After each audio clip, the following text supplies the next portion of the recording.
This is episode 17 of the Bluegrass Blues podcast. I'm Jesse. And I'm Amy.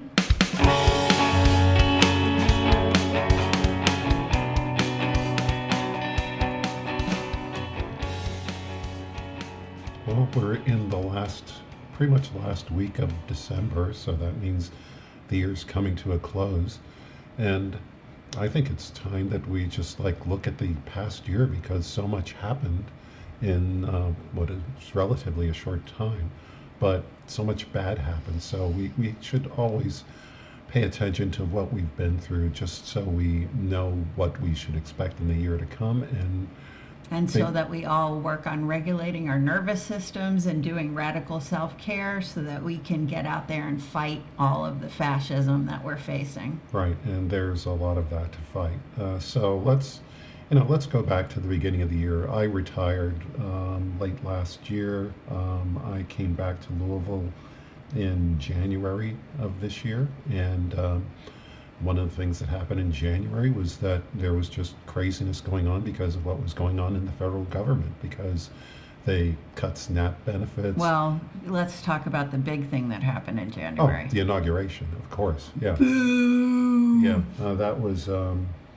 Well, yeah, we didn't learn from the first 4 years of the Trump administration, and for some reason, people voted him in 2024. Racism, sexism, much?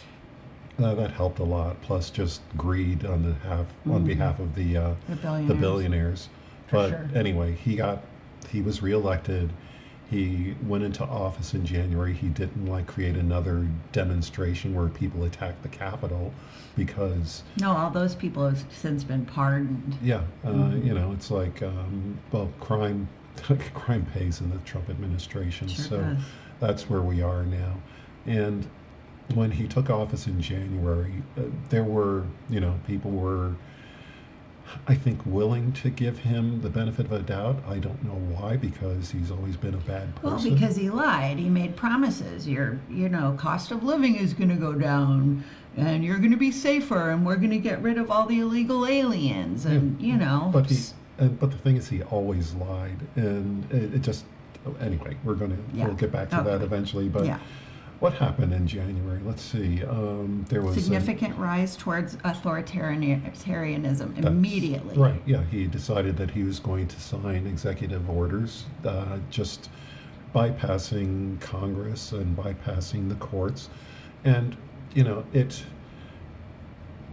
it could have been regulated better if Republicans in Congress decided to do their jobs, which they didn't do. So they let him get away with it. Well, and all the architects, the billionaire bros, architects of the Project 2025 implementation, which he lied about and said he didn't know anything about, they all started then too. Right.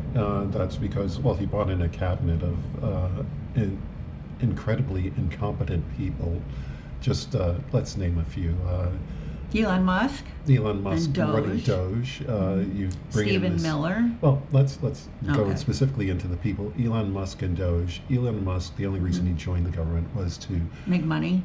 Well, make money, but also get access to information that people the government had. Well, to make him more money. Yeah. And he now has. Let's see, what's his fortune at close to half a trillion dollars. Half a trillion. That's what I meant. He's made so much money since Trump was inaugurated. Right, and the thing with Doge was that it was a complete failure. It didn't bring the cuts that they said it was going to bring, which is good because the cuts they wanted to bring were horrible. It was just a way for Elon and other South African billionaires to grab information. Peter Thiel, to grab information on the American public. And to create a surveillance state. But also to benefit themselves. Oh, totally. It's all about the money. It's all about their money, so they did that.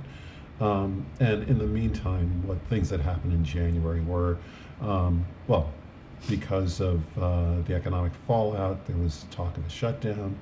There have been millions of losses in state revenues.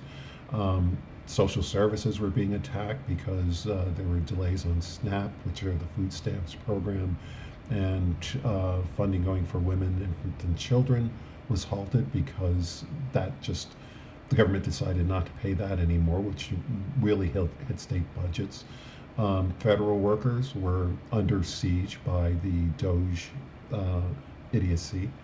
Um, And people didn't understand that, 93% of federal workers are outside of Washington, D.C. What did we see? 23,500 federal workers in Kentucky? That's right. That's the number of people who are paid by the federal government who work in Kentucky. And it's, that is a major employer in this state. But again, people voted against their interest and they voted to cut programs that were actually benefiting them. Um, you know, there, we keep saying this and it's still true. Kentucky is one of the poorest states in the country. And Kentucky is one of the states that rely the most on federal funding.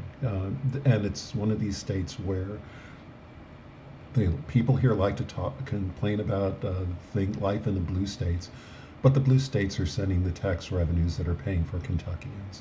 So people in the state are a bunch of moochers. If they want to use those terms, they are taking money from another place. They're not paying it out themselves. They get more from the government than they contribute to the government. And their thanks is that they bring in a government that hurts them. Yeah. It just doesn't make Well, any and sense. I just want to mention that you told me that you were looking at all the states that are the best ones to retire in, and Oh, that yeah. Kentucky's number 50. Yeah, 50 out of 50 states, Kentucky is the worst state to retire in because of there's the issue of affordability, there's the issue of public services, and then there's the issue of health. And health care is really low. And it irritates me that I have to say that Kentucky is worse off than Mississippi, and worse off than Alabama, and worse off than Louisiana, but that's the reality we're going through. And I'm retired in Kentucky.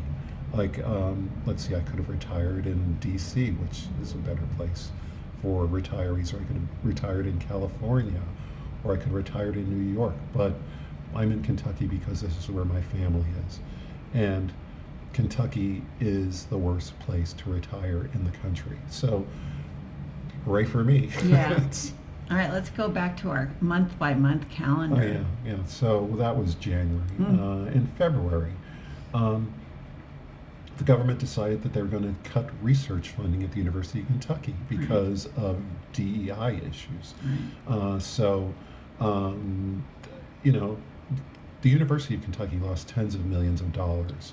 And what they were doing wasn't like putting together this conspiracy to bring minorities into whatever.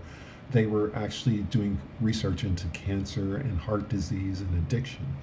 And that NIH funding cut just was taken away. So, and not only are we making people stupider, we're making people sicker. And this is on the federal level. February, they froze just budget freezes. And again, when the federal government cuts funding, how does Kentucky deal with that? They have to do things on the state level. But during this same time, as they're talking about cutting federal funding, the Republicans in the Kentucky state legislature are talking about cutting state income tax. Right. So you're not going to have any money to do anything in a state with people who are really poor. So you're going to do even less with that. And in terms of cutting funding, why are you cutting funding? They say to reduce the tax burden. On the uber wealthy. Well, which they pretend that they're giving people in the state some kind of tax break where they'll have, quote, more money to spend on things that they want to spend it on. But the tax breaks they'll get will probably be like maybe a month of groceries, if anything. And while they're cutting this funding, they're also cutting SNAP programs and nutrition programs. They're changing the OSHA rules, which protect workers from bad things happening in the workplace. And in February, they also cut fair housing grants. So now people don't have a place to live. This is and this, these are federal policies. People keep thinking that there are people who say things like, the things that happen in Washington don't affect me. That's just that's Bullshit. just yeah. It's a stupid approach to look at things, but it also is what the Republicans in the legislature need to keep abusing the people of this state. Well, and we have one of the sickest states in the nation too. Lung cancer is very high, adult toothlessness rate highest in the country, all kinds of problems, and we have rural hospitals that are really, really, we're concerned that they're going to be shutting down. And then where are people going to even go for health care? Right, and going back to that idea of Kentucky being the worst place to retire in when your health care is already bad, and you're doing things on the federal level to make it worse, Mm-hmm. then it's there are fewer reasons to actually hope for the best, because again, you've got a state legislature that is following pretty much the MAGA playbook, which is, I don't know what it is, but I'm against it, and I'm going to make sure that no one can get it, because I think poor people, or I think brown people, or I think immigrants are getting these things. So if they're getting it, I don't want them to get it, so I'm going to destroy it for everyone. Right. Just a very ignorant, closed-minded approach to looking at what social services are and what the function of social services are going to be. So we've gotten to March and we're already in bad shape. Well, I want to say one good thing. On March 4th, a bunch of us went to the Kentucky State Capitol for the Rally for Our Human Rights. Jesse and I and my daughter went, and that felt good.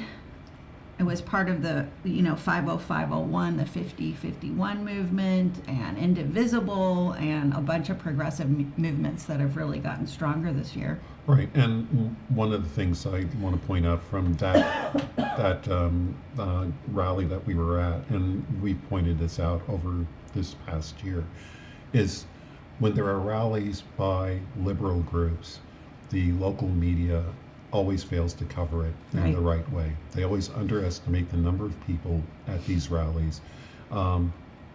They also seem to just minimize the impact of the example, like when we back in March when we went to that rally in Frankfurt. We were there. There were about 1,000 people there, but when we looked at the coverage the next day, they were saying that there were 200 people Right. at the rally. Right. And I know how to estimate a crowd.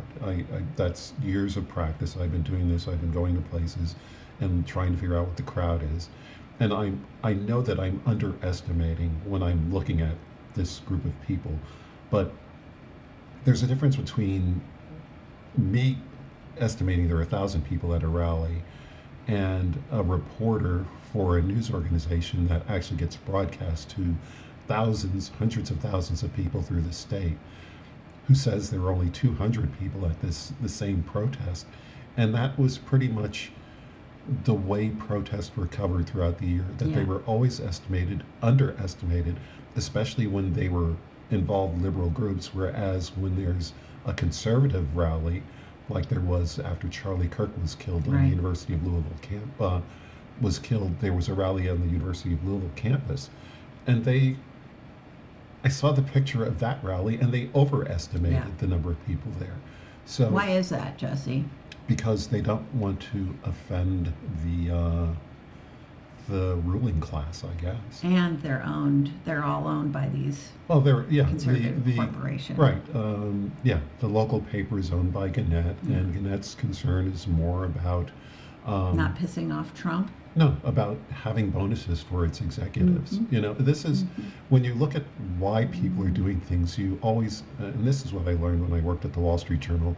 You always have to look at what's the money involved, Right. and Personal where's the money enrichment. going, and who's getting, who benefits from it. So, if we look at what the federal government has been doing, we have to look at not only where the money is being taken from, but where's the money going. Right. And the money is going to billionaires. Yeah. And throughout the year, I've been keeping track of, just every now and then looking at the Forbes list of billionaires, and the last time I looked, the top 10 billionaires in this country had a combined like net worth of almost $2.5 trillion, and that's 10. There are 10 humans in America who have $2.5 trillion of funding, and they feel that they actually need more.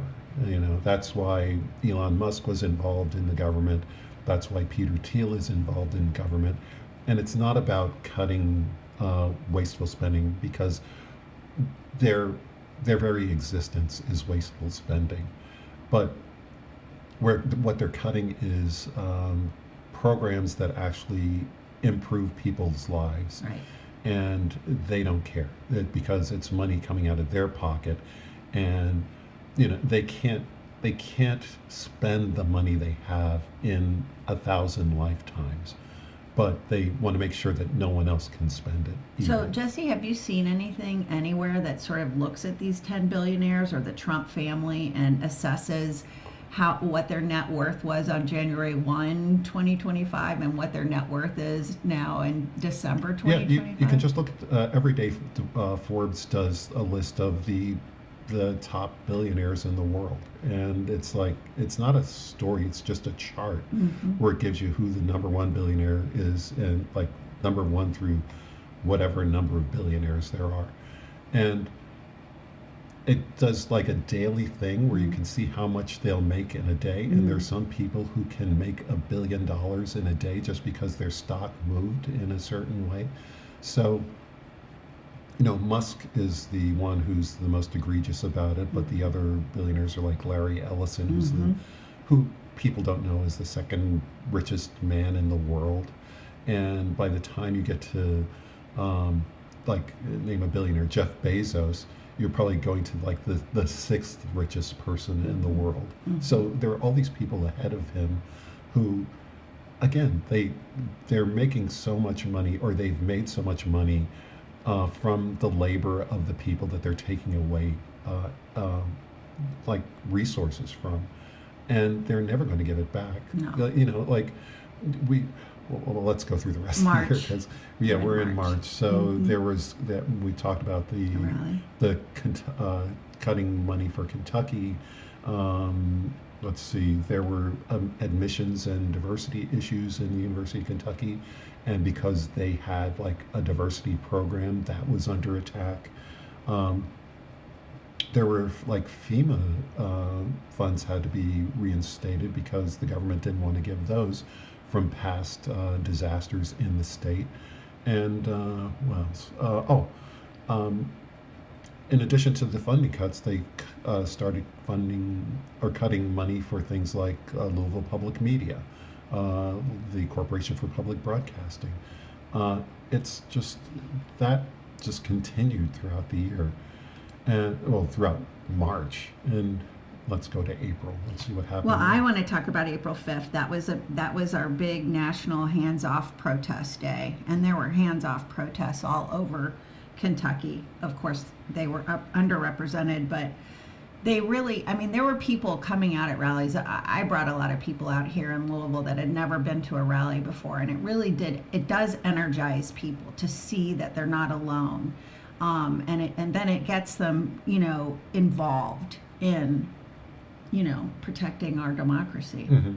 Well, I think the other thing too is that people don't necessarily know how to demonstrate, or there's some intimidation, which again is this corruption on the right, where they say if you go to a rally, a liberal related rally, there will be violence and you will be attacked. And this is stuff that was said in Louisville years ago when Black Lives Matter rallies were going on, where people were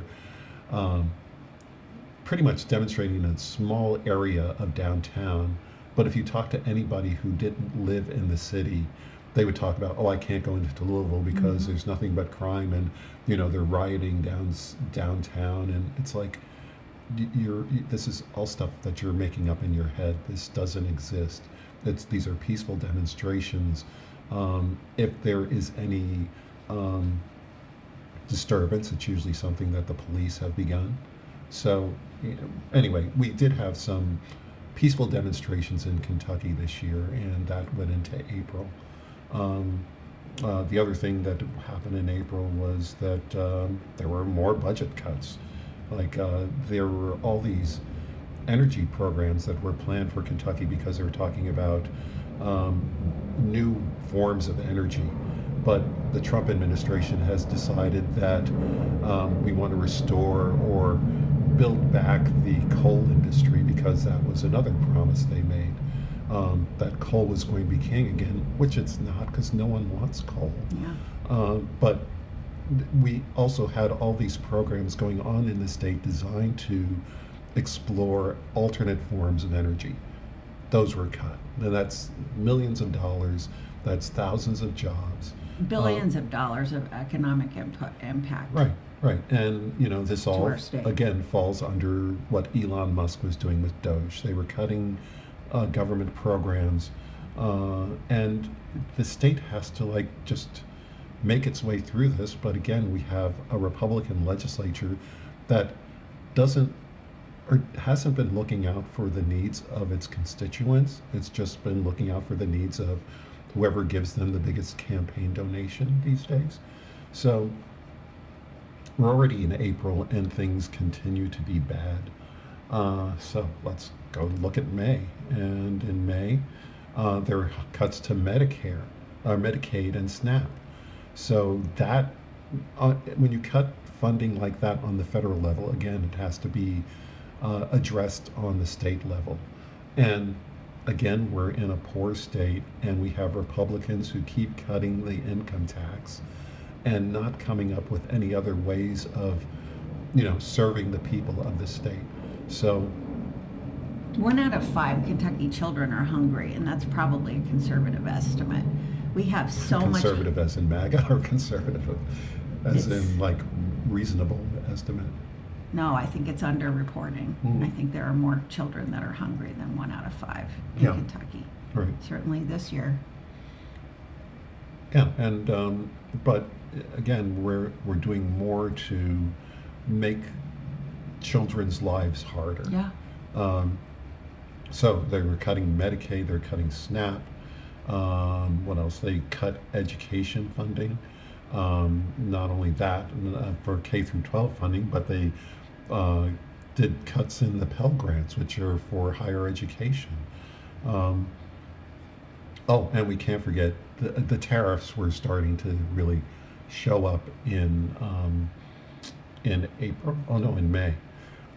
So the result of the tariffs by the Trump administration, of course, was to end up creating a situation where we were going to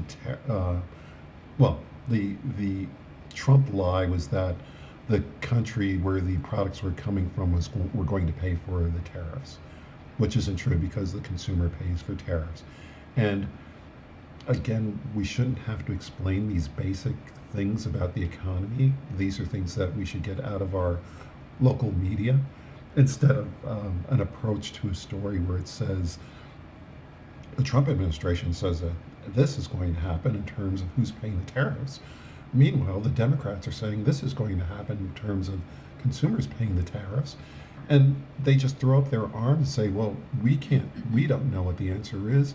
It's all on you as a consumer to figure it out. And Kentucky is a very trade reliant state. We have soybean farmers, that export their soybeans, we have spirits with the bourbon distilleries, and coal and steel and automotive plants. Yeah. All of this has been hit by these tariffs. Right, and the biggest example, I guess, with the tariffs having a huge impact here is on the bourbon industry, because there was a certain point where Canada just decided we're not going to get Kentucky bourbon anymore, and that was a huge hit for this year. But it's not only the bourbon industry that's affected by that, because if you look at the elements into making bourbon, you have people who are putting the barrels together.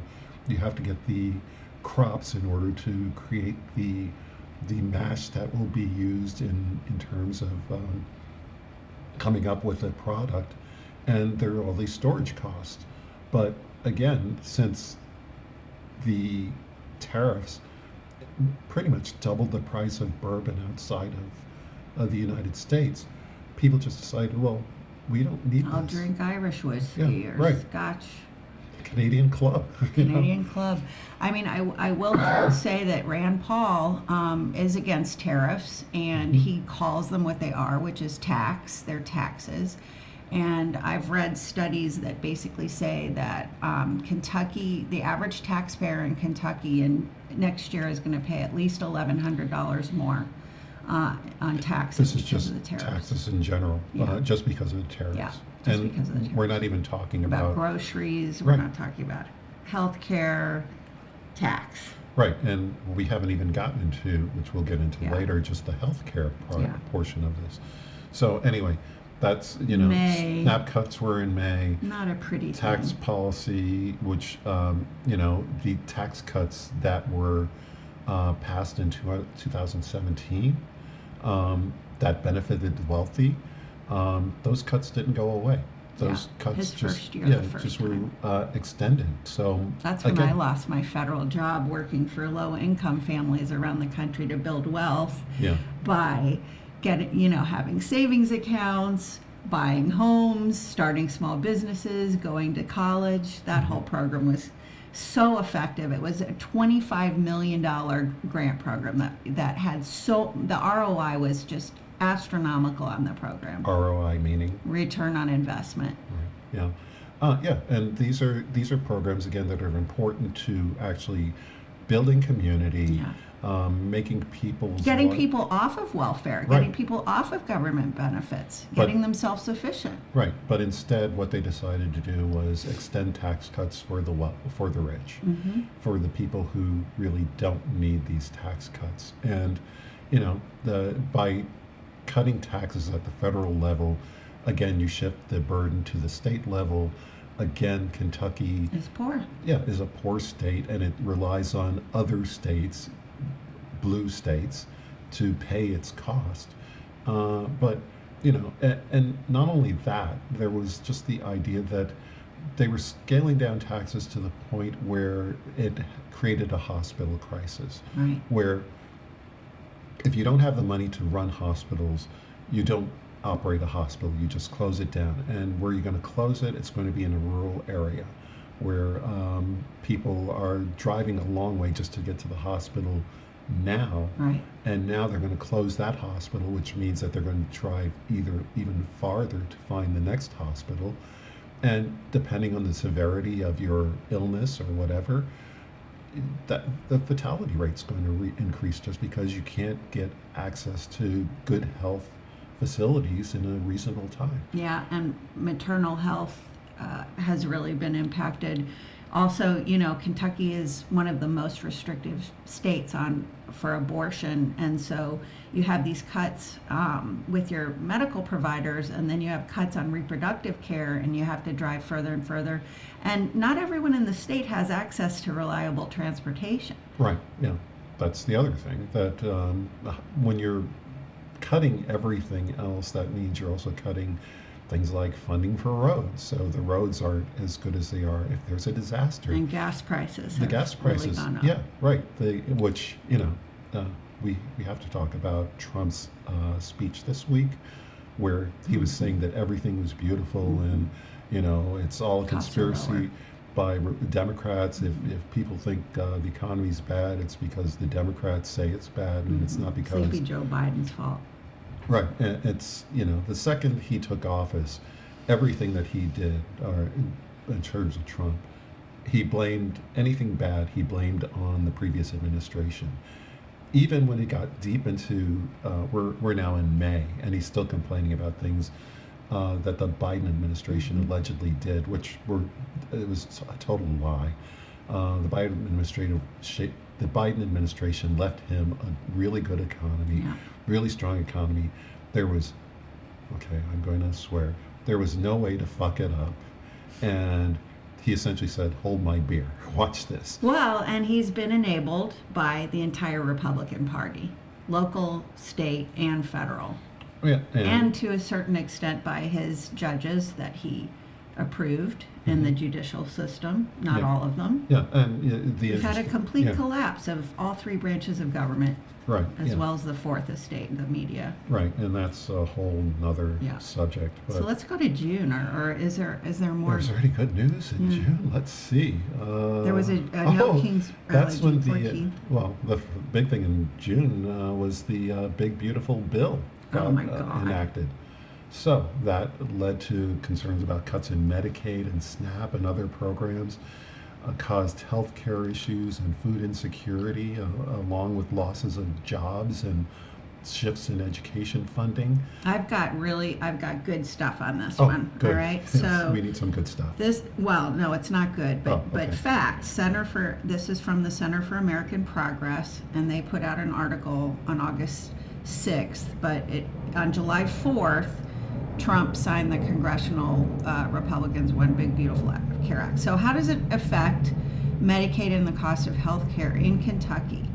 So a significant premium cost increases, right? Right, this which coming is year. like, it could be thousands So of dollars a month. right. So a 55-year-old earning nearly $63,000 per year in Kentucky will see their annual premium costs increase by at least $3,870 on average. And then in terms of cuts to Medicaid and loss of health insurance coverage, it's going to increase, of course, out-of-pocket healthcare costs for families, and a lot of folks, and again, that comes back at the end of the year. People are not even going to be able to afford the Affordable Care Act. Increase in uncompensated care costs. So we've been talking about the hospitals. And 4 rural hospitals already were at immediate risk of closure before the passage of the big bullshit bill. And now the Medicaid cuts will accelerate the crisis, worsening the financial viability of these essential providers. So let's talk about cuts to food assistance and higher grocery costs. So this bill puts 50,000 people in Kentucky at immediate risk of losing some of their SNAP benefits, right? It elevates hunger, and raises costs of grocery for millions of people at a time when food prices are already rising due to his tariffs. So the cost of grocery items have already risen by more than 5% since the start of the year. SNAP retailers, 540 grocery stores and other SNAP retailers in Kentucky are facing increased risk of financial instability due to decreased business from SNAP recipients. We talked about job losses. All of this is because of the big bullshit bill. Medicaid and SNAP cuts will cause the loss of an estimated 28,600 jobs in Kentucky in 2029. And the state and local governments are going to lose an estimated of $240 million in tax revenue, squeezing their budgets for vital services like education and social services. Increase in state expenditures.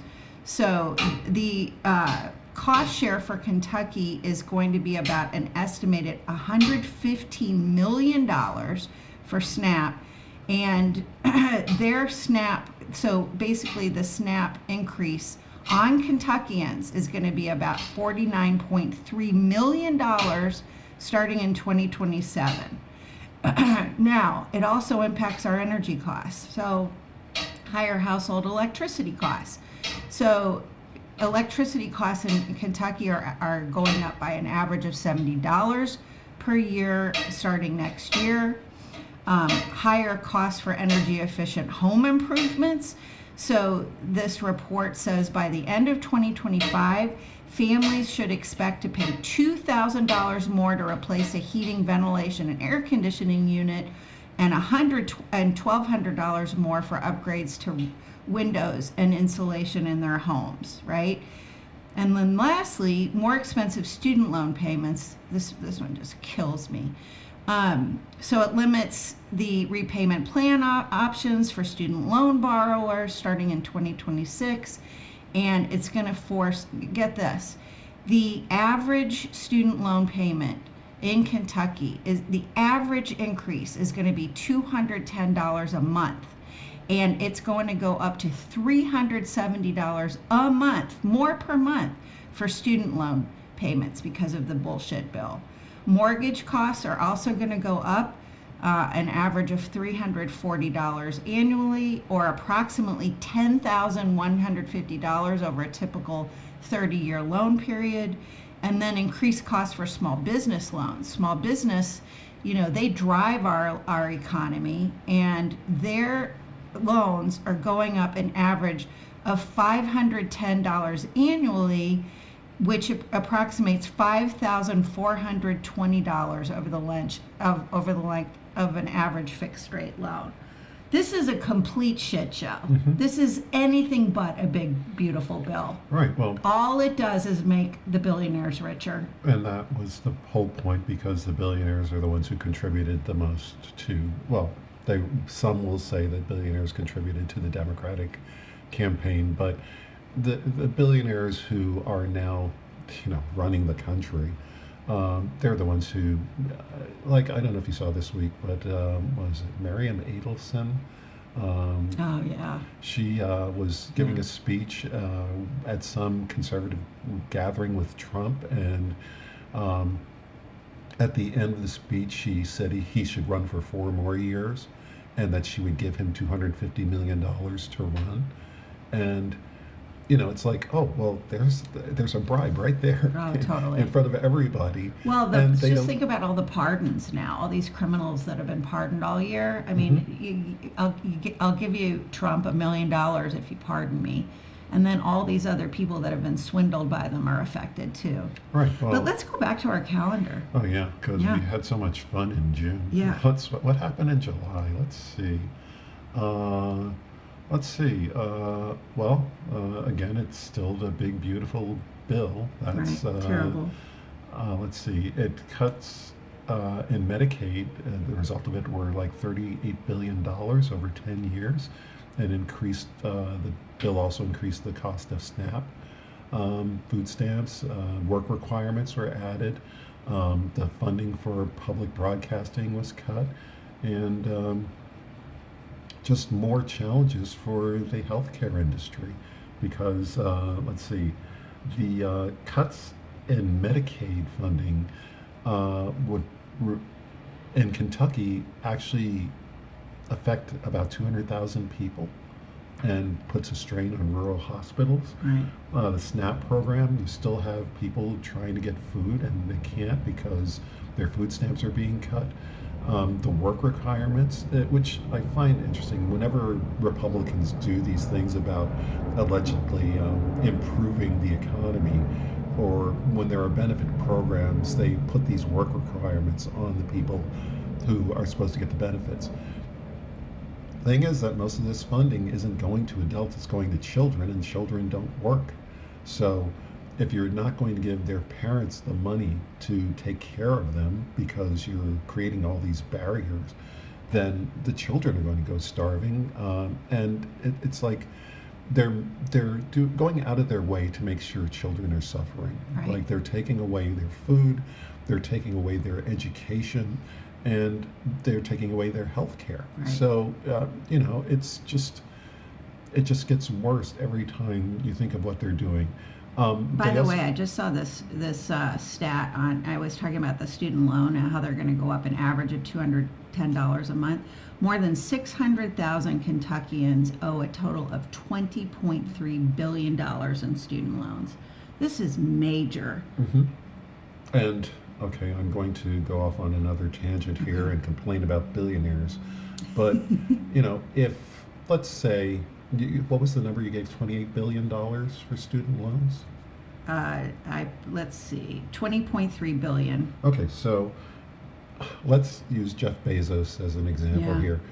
If he gave away 10% of his money to pay all those student loans, he would still have more than $200 billion. Mm-hmm. So why are we allowing this to happen? Yeah. Why are we allowing people like this to, just take and take and take, and never give back. And they'll say they give back because they have these foundations, but you do the numbers on the foundation, and the amount of money they're giving is nothing. Right. As I've said before, it's like they found change in their couch. It'd be the equivalent of me finding a quarter in the couch and giving it to a homeless person when they like make $1 million donation to some organization, or a multi-$100,000 donation to an organization. Speaking of kids too, I mean, Title I, the grant program for high poverty school districts, that provided $274 million across 70% of Kentucky's public schools. That's going to be canceled. $56 million in Kentucky federal COVID education grants were canceled. And, Letcher County Schools had used $3 million of this funding to purchase 25 new buses after flooding had destroyed houses, a couple of years ago. Our libraries, our critical libraries, are being cut. The Humanities Council, nearly half of AmeriCorps grant funding is threatened with elimination. For me in the nonprofit sector, we really rely on AmeriCorps. I mean, we had 700 sites and 5,200 members and volunteers in Kentucky last year. And that really helps us bolster our work because we're already under-resourced anyway, right? What else? Job Corps. The administration closed operations at 99 of 123 Job Corps centers, which provides free education, job training, and residential living for low-income youth between the ages of 16 and 24. So it's just across the board terrible for Kentuckians. Right, and it doesn't get any better as we move along in the year, because we'll go to August, and what happens in August? More funding cuts and policy changes from the Trump administration that affect public health and education and clean energy and food assistance. And, again, they keep cutting these programs on the federal level. The states are reliant on these programs, and if you keep cutting, then you're not only slowing the growth of the state, you're actually making things even more difficult for economic development.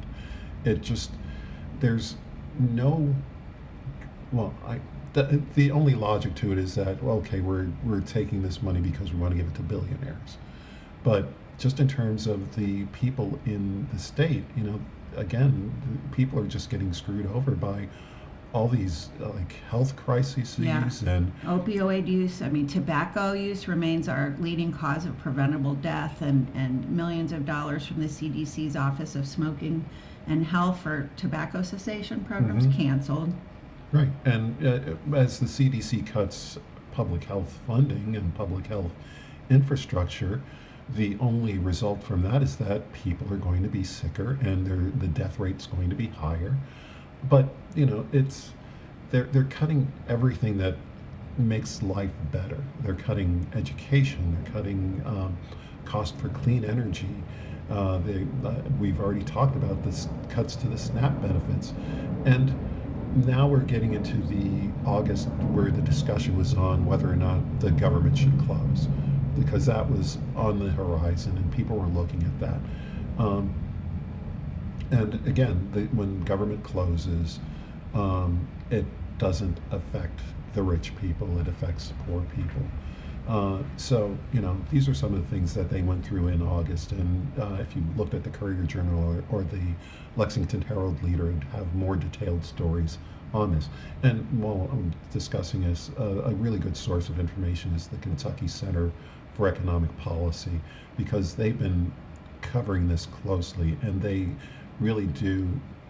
I would say it's a nonpartisan approach to. It's just looking at numbers, and numbers don't lie. You can adjust numbers, you can play with them, but if you really look at the true numbers, the numbers will tell you what's happening, and what's happening in the state isn't good. So we get into September, and the government shutdown is even more of a bigger concern, or it's just if let's see, I think in September Bashir said that if there was a shutdown, that would affect 600,000 people in Kentucky who got food stamps. And Head Start programs were also in trouble if there was no federal funding. But in the meantime, that big bullshit bill was going to cut $38 billion from the Medicaid program over 10 years. That affected 210,000 Kentuckians. Higher tariffs are still going. The Social Security Administration, they were talking about making cuts to that program, which affected federal workers. And it also, like, when you're talking about cutting federal workers, it's not just like the agencies that give you money or that are in charge of distributing certain things to the population, but just little things you don't think about with like state parks or national parks being closed because there's no, their workers are on leave. And we haven't even talked about the air traffic system. Right. You know, we've had some horrible air traffic disasters. Now, it might not be related to the cuts in federal funding, but those cuts do not contribute to anything that's Just being safer in the air. right. Yeah, it's Or on the ground. you know, the two airports I've used the most recently were the Louisville airport and the DC airport, and this year both had major air crashes. Right. And you know, I think the first time it happened, that was in DC back in January, just after Trump was inaugurated, and he blamed the Biden administration for the crash. And it's like, no. The UPS crash here, though, is not related to a cut of air No, traffic. that was just, that was more of It was a corporate decision to keep a maintenance, very yeah. old airplane going without proper maintenance. Right, and yeah, that was definitely a maintenance issue, and that affected us here because we had to like shelter in place when the plane crashed because the toxic fumes it was giving off were spread all over the city. Yeah. So We knew people who had died on the ground. yeah, so it's just we're in September, right? Yeah. And that's just more bad stuff happening. The state's revenues are down. SNAP is in trouble. Head Start's in trouble. Even senior meals are getting cut back because of what they're doing. So, is there any hope in October?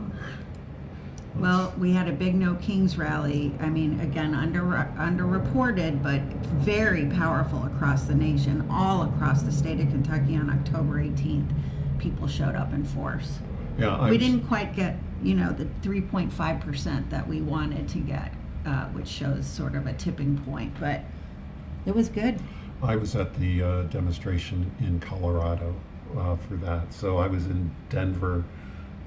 Huge gathering. Lots of people were really enthusiastic. There was no violence, and I would say that the only people who were trying to instigate violence were The maggots. yeah, that's who it was. They were like at the corners, like yelling and screaming and being idiots.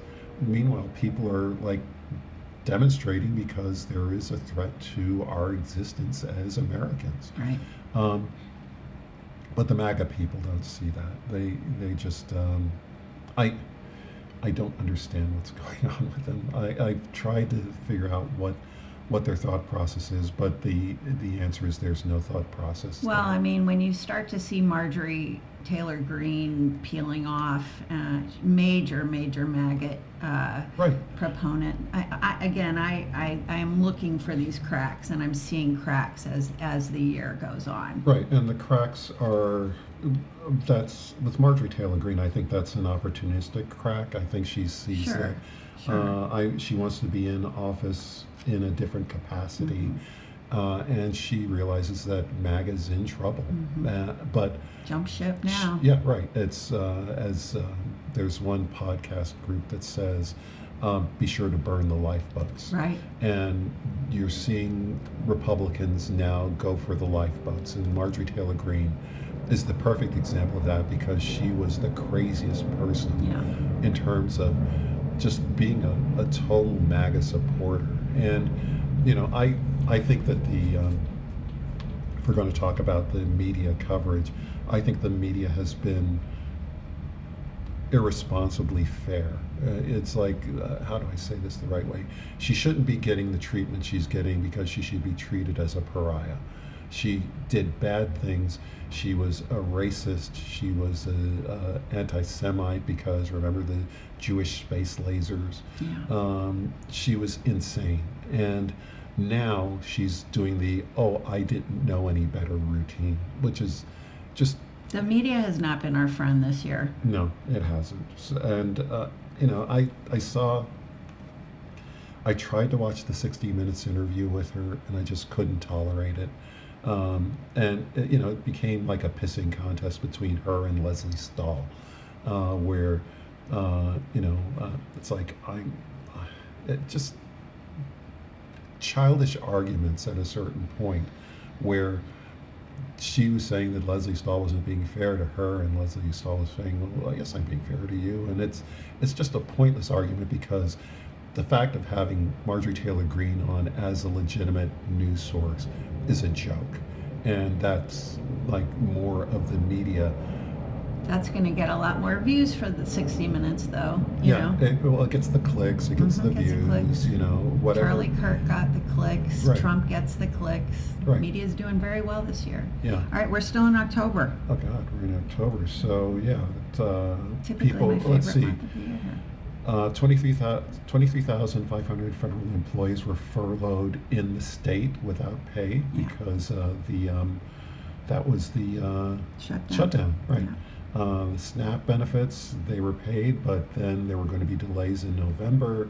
Head Start programs were closed. Energy projects were ended. Public services weren't available. And small businesses were just getting screwed over. And, the economy was doing horribly. And this is October. Yeah. And we're still in 2025. This has been like just a terrible year Yeah. for everything. And then we get into November with, let's see, again, more cuts in SNAP benefits. The WIC program is under attack. Head Start programs are under attack. Demands at food banks increased. Yeah. I think, let's see, more than 500,000 Kentuckians were denied benefits. I think it was more like 600,000. But again, these are just the effects of what's going on at the federal level on what's happening with us individually is just we're really getting screwed over by by the people we elect. And it's not only the Republican side, we have to criticize the Democrats for this because we're now in November, and Where is the Democratic Party? Right. Where is there have been so many opportunities to call out all of this bullshit. We haven't even talked about the Epstein files, child rapist in office, right? Where is the Democratic Party? Yeah, why aren't they jumping on everything? Well, not only that, it's like we're in November, so the big elections in November were the New York mayor's race, the Virginia governor's race, and which Democrats actually outperformed and won. But in the New York mayor's race, the Democratic leadership wasn't behind the Democratic candidate because they were beholden to money again. They were beholden to money. Zoran Mandami was considered too radical, but we're in a situation where the right is too radical. I don't think Mandami is doing or saying anything that's outside the realm. Affordability. Yeah, That's not very radical to Right, be focusing on affordability. Yeah, we should be able to pay rent. We should be able to buy food. We should be able to get our kids through school, and we shouldn't have to think that if we miss a day of work, we'll get fired, and then we're going to be in the poorhouse. But that's where we are these days. Also, we were very disappointed that it was 7 Democratic senators that Yep. peeled off Yep. to stop the shutdown and open up government again. Right, and the thing about them was that none of them were up for re-election. And so they not only screwed over the constituents, they are cowards because they're either retiring, they're not running again, or they're not up for election until like 2028, and they're hoping that people forget by then, which is typical of the American electorate attention span. Very short term. Yeah, it's like, if I don't see what's going on today, like if I'm looking at the price of eggs and they're too much, then I'm going to vote for a rapist instead of a prosecutor. Yeah. That's where the American mindset is. But the other galling thing was that they actually, we talked about this, they actually thought that the Republicans would bring up the Affordable Care Act thing for the subsidies not to expire, right? Yeah, and we were both like, oh shit. No, it's like the first question that came to my mind when that happened was when they said that was the reason they were ending the shutdown.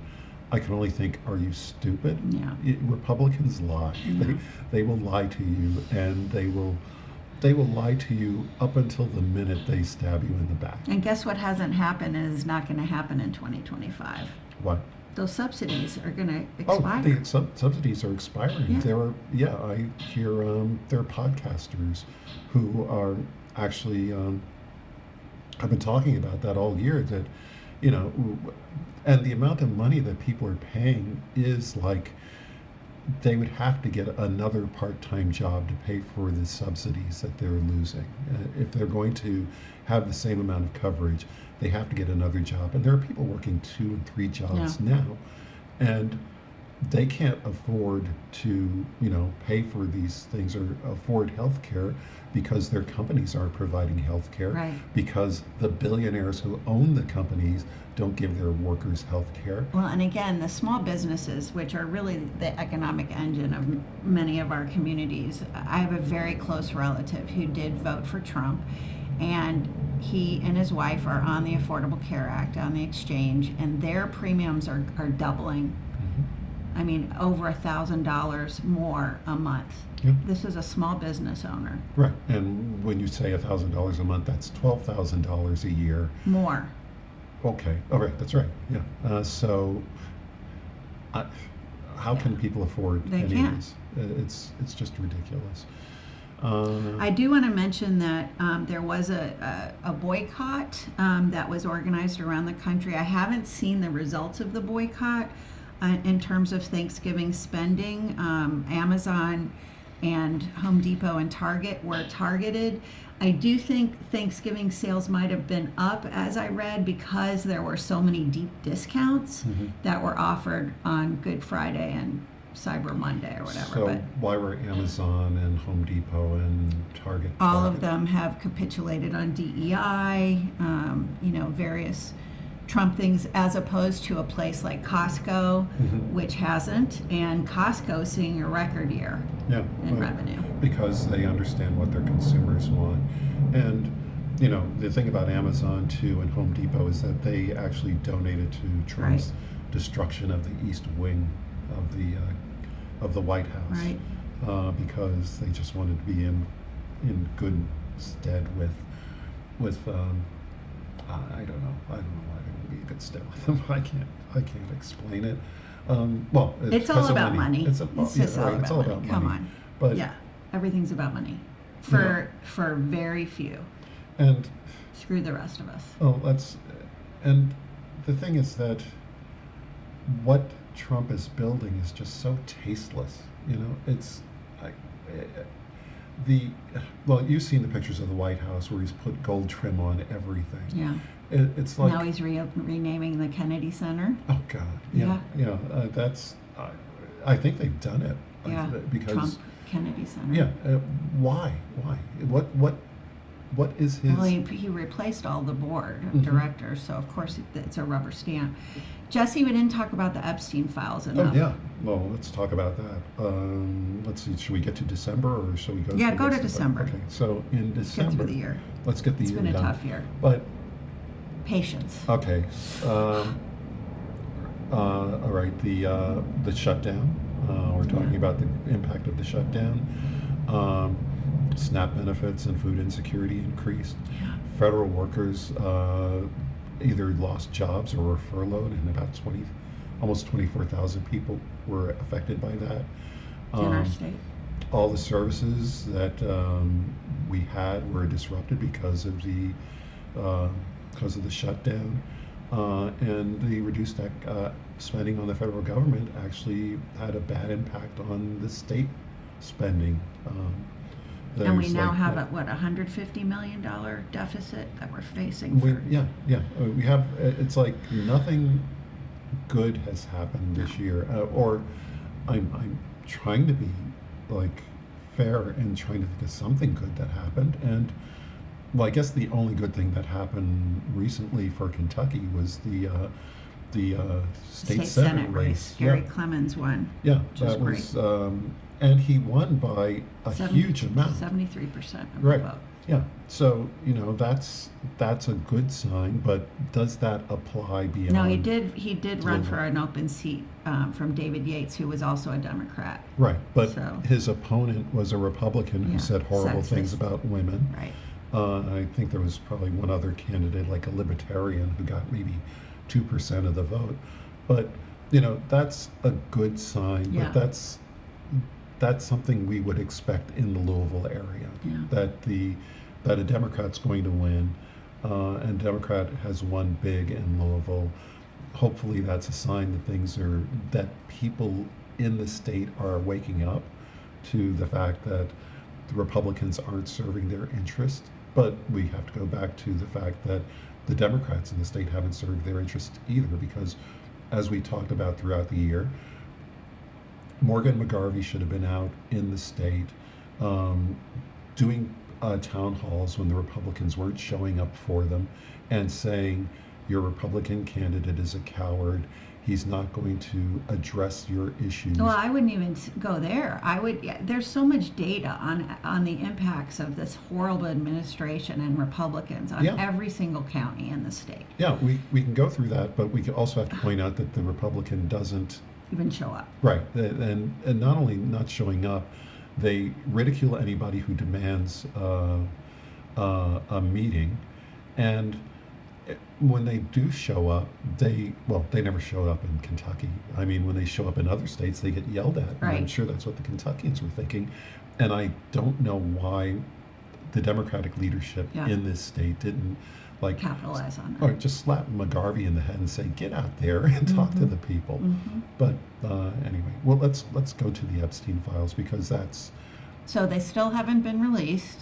It doesn't look like they're going to be released fully. and they were supposed to be released today because Yeah. this was the deadline. Yeah. But again, we knew that they weren't going to Right. do it because we know that the Trump administration is either they're delaying as much as possible because we know that Trump is all over the Epstein files.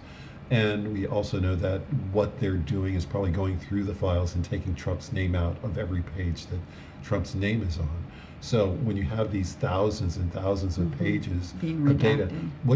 which is being redacted, and which, but the thing is, all the information is out there, and no matter what they release, we will have information coming from other places saying, well, you see this thing where they like put black marks over every name? Well, here are the list of names because it was in another document. Trump could release those files. He could release those files the day he got in office. And he didn't release them because he's in them. Right. He's all over them. And the impact on Kentucky, Thomas Massey, of course, Right. has been a champion for the women who were raped as children. Right. And the releasing of the Epstein files. So, And let's also give him point out credit for that that. Massey is being attacked by Trump. Right. Because he's not.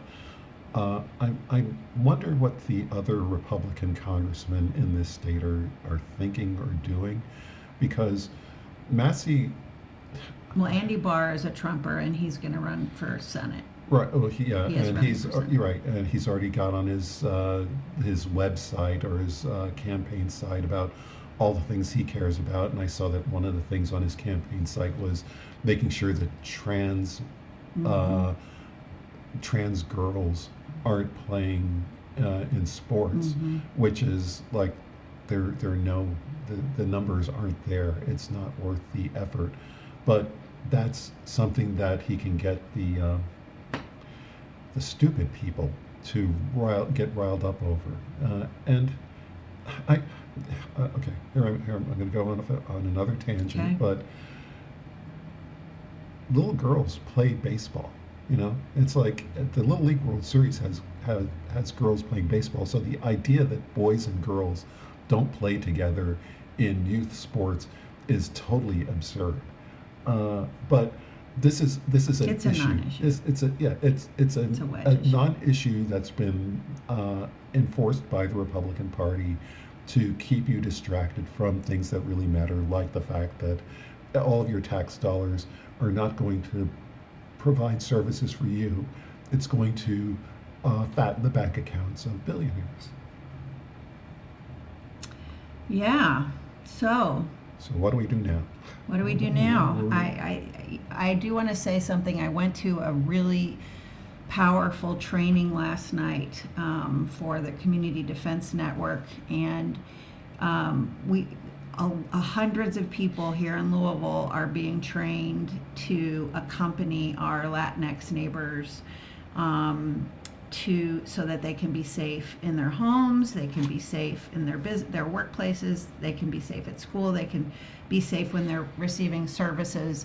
We learned a lot about the kind of warrant that ICE needs to produce to enter a facility. It's a judicial warrant. It has to have a judge's signature. When you say a facility, do you mean like a home or like a public building? Any of those. Okay. Yeah. So, and we learned all kinds of things. It's all nonviolent, et cetera, but a lot of people are showing up because we absolutely want to do something. These deportations of our neighbors, I'm a Jewish person. I mean, I totally think about Germany and other places in the 30s. So I can't sit aside.